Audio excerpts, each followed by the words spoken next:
បាទជំរាបសួរទាំងអស់គ្នាសម្រាប់វីដេអូមួយនេះគឺខ្ញុំសូមធ្វើជារួមសម្រាប់ការឆ្លើយតបទាក់ទងជាមួយនឹងសំណួរដែលយើងឧស្សាហ៍នឹងទទួលបានចំពោះmember ឬក៏ជាសិស្សដែលគាត់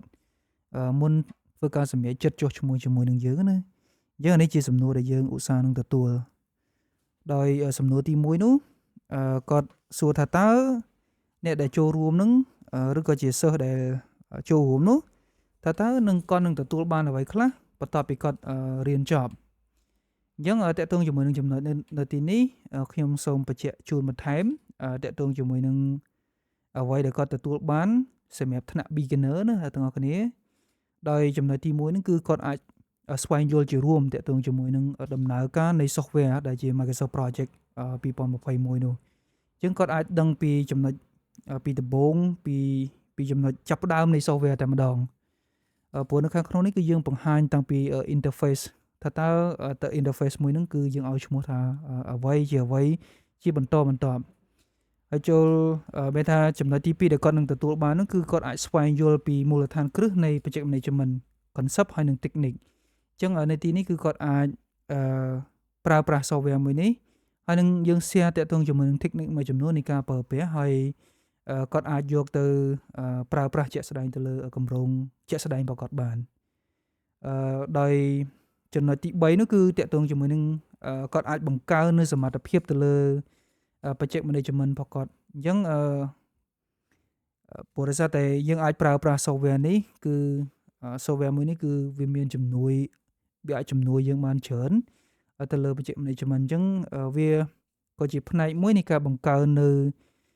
សមត្ថភាពឲ្យប្រសើរជាងមុនដែរហើយចំណុចទី4គឺគាត់មានលទ្ធភាពអាចធ្វើការ track ហើយនឹងតាក់ទងជាមួយនឹងការ manage តាក់ទងជាមួយនឹង project របស់គាត់ effectively អញ្ចឹងនៅទីនេះគឺបានន័យថាគាត់អាចធ្វើការ monitor ហើយនឹងពិនិត្យតាក់ទងជាមួយនឹងវឌ្ឍនភាពនៃគម្រោងរបស់គាត់ពីដើមរហូតដល់បញ្ចប់តែម្ដងថាតើគម្រោងនោះគឺយើងការចំណាយរបស់យើងវាស្ថិតនៅក្នុងផែនការដែលយើងបានកំណត់ឬក៏លើសពីផែនការដែលយើងបានកំណត់ដូចនេះយើងអាចធ្វើការពិនិត្យឃើញalong the way តែម្ដងហើយចំណុចទី5នោះគឺគាត់អាចធ្វើការ monitor ហើយនឹង control តាក់ទងជាមួយនឹង project របស់គាត់បានក្នុងន័យនេះបានន័យថាគាត់អាចប្រើប្រាស់ software មួយនេះអាចទៅ control តាក់ទងជាមួយនឹង project ផ្សេងគ្នាដែលគាត់មាននោះដែលស្ថិតនៅក្នុងជាប្រភេទ project management ណាអញ្ចឹងមិនចំពោះថាទៅលើតែវិស័យសំណង់ឬក៏ជាវិស័យ design ឬក៏ជាវិស័យ logistics អីទេឧទាហរណ៍អញ្ចឹងគាត់អាចយកទៅប្រើប្រាស់ទៅតាមប្រភេទនៃគម្រោងរបស់គាត់បានហើយចំណុចទី6នេះគឺបង្កើនឱកាសឲ្យខ្លួនឯងព្រោះដោយសារតែយើងជឿថាអ្នកដែលគាត់មានលទ្ធភាពអាចប្រើប្រាស់ software នេះនៅមានកម្រិតនៅក្នុងទីផ្សាររបស់យើងដែលនេះបន្ទាប់ពីគាត់បញ្ចប់ពីការរៀនជាមួយនឹងយើងគាត់មានលទ្ធភាពអាចប្រើប្រាស់ software នេះបានយើងគិតថាជាចំណែកមួយនៃការបង្កើននៅឱកាសបន្ថែមសម្រាប់ខ្លួនគាត់ក៏ដូចជានៅលើវិស័យការងាររបស់គាត់ផងដែរអញ្ចឹងជារួមអ្វីដែលយើង expect នឹងគាត់នឹងទទួលបានក្រោយពីការរៀននោះគឺទៅលើ6ចំណុចធំនេះឯងបាទចំពោះសំណួរទី2ដែលយើងឧស្សាហ៍នឹងទទួលបាននោះគឺគាត់តែងតែសួរថាតើជំនាញបែបណាទើបអាចស័ក្តិសមនៅក្នុងការរៀនទៅលើ software មួយនេះអញ្ចឹងនៅទីនេះគឺខ្ញុំសូមបញ្ជាក់ជូនបន្ថែមគឺតាក់ទងជាមួយនឹងជំនាញដែលគាត់អាចចូលរៀនជាមួយនឹងយើងបាននោះគឺអាចជា project manager ជា construction manager ជា project engineer ក៏គាត់អាចចូលរៀនជាមួយនឹងយើងបានas long as គាត់អាចយក software នេះយកទៅប្រើប្រាស់ទៅលើ skill របស់គាត់អាចជា planner manager ឬក៏ជា planner engineer designer ក៏គាត់អាចយក software នេះយកទៅប្រើប្រាស់បានន័យថានៅលើ design គឺគាត់មានតាក់ទងជាមួយនឹងការងាររបស់គាត់ដែលពីចំណុចចាប់ផ្ដើមរហូតដល់បញ្ចប់នោះមានការងារគេខ្លះយើងអាច track along the way បានឥឡូវឧទាហរណ៍ដូចតាក់ទងជាមួយនឹងការ design គឺគាត់មានឧទាហរណ៍ដូចតាក់ទងជាមួយនឹង drawing list អីផ្សេងគឺគាត់អាច key in ហើយគាត់អាច track តាក់ទងជាមួយនឹង percentage អ្វីដែលគាត់ plan ហើយនឹងអ្វីដែលគាត់ achieve បានជាក់ស្ដែងdesign leader ក៏គាត់អាចចូលរៀនជាមួយនឹងយើងបាន ហើយសូម្បីតែ architect ក៏គាត់កន្លងទៅក៏គាត់ចូលរៀនជាមួយនឹងយើងផងដែរហើយ business owner គាត់អាចយក software មួយនេះអាចទៅ track តាក់ទងជាមួយនឹងពីវឌ្ឍនភាពនៃគម្រោងរបស់គាត់ឧទាហរណ៍ដូចចំណុចចាប់ផ្ដើមនៃគម្រោងរបស់គាត់នោះនឹងចាប់ផ្ដើមពីក្នុងថ្ងៃណាហើយគាត់គ្រោងនឹងបញ្ចប់ក្នុងថ្ងៃណាហើយនៅក្នុងចន្លោះនៃចំណុចចាប់ផ្ដើមនៃបញ្ចប់គម្រោងនោះគាត់មានការងារដែលត្រូវបំពេញដូចនេះគឺគាត់អាចប្រើប្រាស់ software នេះទៅ monitor បានផងដែរពីនិយាយជារួមគឺតាក់ទងជាមួយនឹងវឌ្ឍនភាពនៃគម្រោងរបស់គាត់ entrepreneur ក៏គាត់អាចចូលរៀនបាន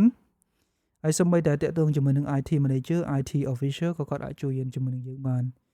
ក្នុងនេះចង់សំដៅថា IT ក៏គាត់មាន project ផងគាត់សម្រាប់ធ្វើការ monitor ណាអញ្ចឹងគាត់អាចប្រើប្រាស់ software មួយនេះអាច track តាក់ទងជាមួយនឹង activity នៃ project ផងគាត់បានហើយសូម្បីតែ supply chain ខាង logistics ហើយនិង procurement ក៏គាត់អាចចូលរៀនជាមួយនឹងយើងបានដែរព្រោះគាត់អាចតាមដានពីវឌ្ឍនភាពនៃ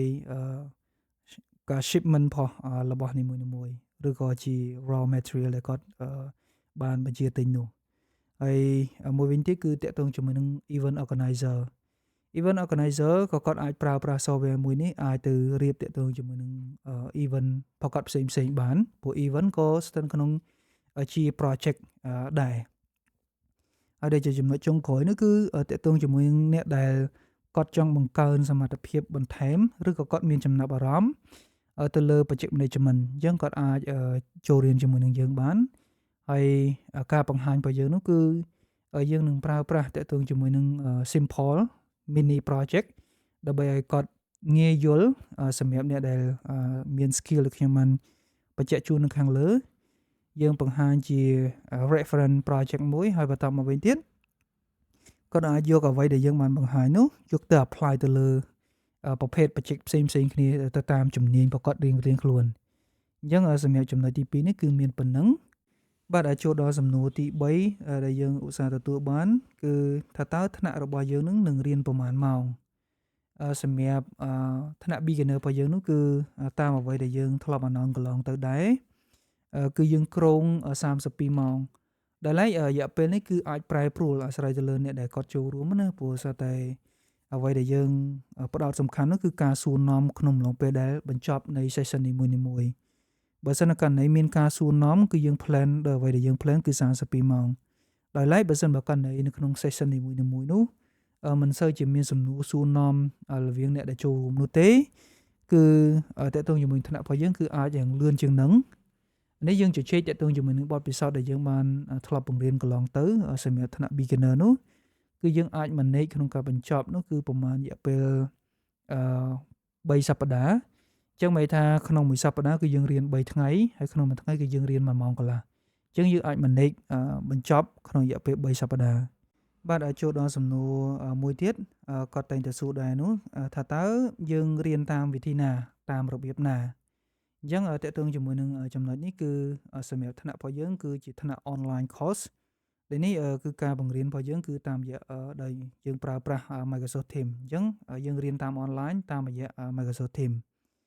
ហើយសំណួរបន្ទាប់ដែលយើងឧស្សាហ៍ដែលទទួលដែរនោះគឺថាតើនៅពេលដែលគាត់រៀនដោយមានថ្ងៃណាមួយគាត់អវត្តមានថាតើគាត់ធ្វើម៉េចទើបអាចរៀនតាន់ជាមួយនឹងគេផ្សេងឬក៏អាចនឹងទទួលបានអ្វីដែលយើងបានផ្ដល់ទៅណាអញ្ចឹងនៅត្រង់ចំណុចនៅកន្លែងនេះក៏ខ្ញុំសូមជំរាបជូនបន្ថែមដែរគឺបានន័យថាសម្រាប់ថ្នាក់របស់យើងនៅក្នុង session នីមួយៗគឺយើងមាន record ជាវីដេអូទុកអញ្ចឹងបើទោះបីជាគាត់មានការ absent នៅក្នុងថ្ងៃណាមួយឬក៏គាត់មើលមិនទាន់នៅត្រង់ចំណុចនៅកន្លែងណាមួយគឺគាត់មានវីដេអូនេះគឺអាចធ្វើការពិនិត្យមើលឡើងវិញហើយនៅពេលដែលពិនិត្យមើលហើយនៅតែមានសំណួរចង់បញ្ជាក់បន្ថែមក៏គាត់មានអាចធ្វើការសួរនាំមកកាន់យើងតាមរយៈ Telegram group support អញ្ចឹងចំពោះការ support របស់យើងនោះគឺយើងមាន Telegram group គាត់អាចសួរនៅខាងក្នុងនឹងក៏បានឬក៏គាត់អាច direct មកកាន់យើងតែម្ដងក៏បានដែរអញ្ចឹងនឹងជាអ្វីដែលយើងនឹងផ្ដល់ជូនគាត់តាក់ទងជាមួយនឹងចំណុចមួយនេះហើយចូលដល់សំណួរមួយទៀតនោះថាតើយើងមានលំហាត់សម្រាប់អនុវត្តដែរឬទេអញ្ចឹងនៅត្រង់ចំណុចនេះកន្លែងនេះក៏ខ្ញុំសូមបញ្ជាក់ជូនបន្ថែមដែរគឺ តាក់ទងជាមួយនឹងលំហាត់របស់យើងគឺយើងមានជា assignment អញ្ចឹងដែលយើងឲ្យឈ្មោះថាជា assignment បានន័យថារៀងរាល់ពេលដែលយើងបញ្ចប់session របស់យើងទាំងអស់រហូតដល់ session ទី16នោះបន្ទាប់ពីនោះគឺយើងមាន assignment មួយដាក់ជូនគាត់ហើយរយៈពេលនៃការ submit ត្រឡប់មកយើងវិញនោះគឺក្នុងរយៈពេល1សប្តាហ៍អញ្ចឹងនៅខាងក្នុងនោះដែរគឺយើងមានលំហាត់ជា task activity ហើយនឹងតាក់ទងជាមួយនឹង criteria មួយចំនួនដើម្បីកំណត់ដើម្បីឲ្យគាត់follow ទៅតាមអ្វីដែលយើងបានឲ្យជា criteria ជូនគាត់នោះហើយទន្ទឹមនឹងនោះដែរបើសិនករណីគាត់អត់ចង់ប្រើប្រាស់តាក់ទងជាមួយនឹង project ដែលយើងបានផ្ដល់ជូនទៅគាត់ទេគឺគាត់អាចប្រើប្រាស់តាក់ទងជាមួយនឹង project របស់គាត់ខ្លួនគាត់បើសិនករណីគាត់មានណាអញ្ចឹងយើងមាន2ជម្រើសគឺគាត់អាចប្រើប្រាស់ទៅលើ project របស់គាត់ដែលមានស្រាប់ឬមួយក៏ follow ទៅតាម criteria assignment ដែលយើងផ្ដល់ជូនគាត់ហើយចូលដល់មួយសំណួរទៀតនោះថាតើថ្នាក់របស់យើងមានថ្នាក់ថ្មីនៅពេលណាហើយចំពោះចម្លើយរបស់យើងនេះគឺចំពោះថ្នាក់ថ្មីដែលយើងនឹងមានជាទូទៅគឺយើងនឹងផ្ដល់ដំណឹងជូនទាំងអស់គ្នាតាមរយៈ Facebook page របស់យើងតាមរយៈ TikTok ឬក៏នៅខាងក្នុង YouTube ជាទូទៅប្រហែលជាមួយខែកន្លះទៅ2ខែមុនហើយតាក់ទងជាមួយនឹងព័ត៌មាននៃថ្នាក់នៃវគ្គនីមួយៗនោះគឺយើងនឹងធ្វើការផ្ដល់ជូនannounce នៅតាម page របស់យើងអញ្ចឹងចំពោះថ្ងៃជាក់លាក់គឺមិនមានទេអញ្ចឹងសូមស្នើសុំឲ្យអ្នកទាំងអស់គ្នាអាចតាមដានហើយនឹងការផ្ដល់ព័ត៌មានជារួមរបស់យើងនៅខាងក្នុង page របស់យើងទៅវិញហើយចូលដល់សំណួរមួយទៀតនោះថាតើថ្នាក់របស់យើងនឹងទទួលសិស្សនឹងប្រមាណអ្នកក្នុងមួយក្រុមអញ្ចឹងនៅត្រង់ចំណុចនេះកន្លែងនេះក៏ខ្ញុំសូមជំរាបជូនបន្ថែមដែរ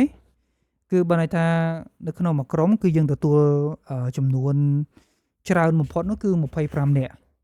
អញ្ចឹងព្រោះដោយសារតែយើងគិតថារយៈពេលចំនួនប៉ុណ្ណេះ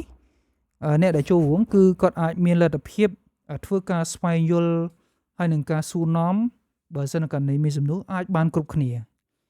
ហើយបើសិនករណីយើងទទួលលើសទៅពីហ្នឹងអាហ្នឹងយើងមិនធ្វើដោយនោះទេព្រោះដោយសារតែយើងគិតថាបើទទួលច្រើនជាងហ្នឹងគឺ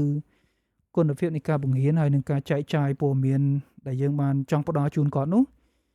នឹងលំបាកហើយ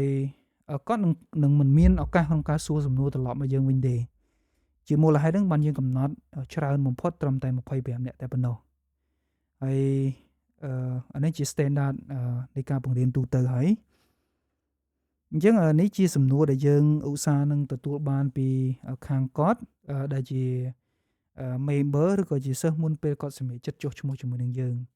អញ្ចឹងបើសិនករណីអ្នកទាំងអស់គ្នាមានសំណួរអីផ្សេងទៀតក្រៅតែពីហ្នឹង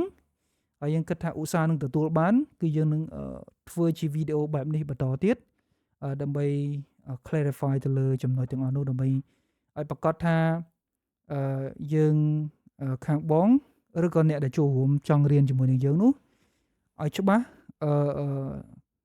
ទាំងអស់គ្នាបើន័យថាឲ្យ make sure ថាគាត់ទទួលបានព័ត៌មានពេញលេញ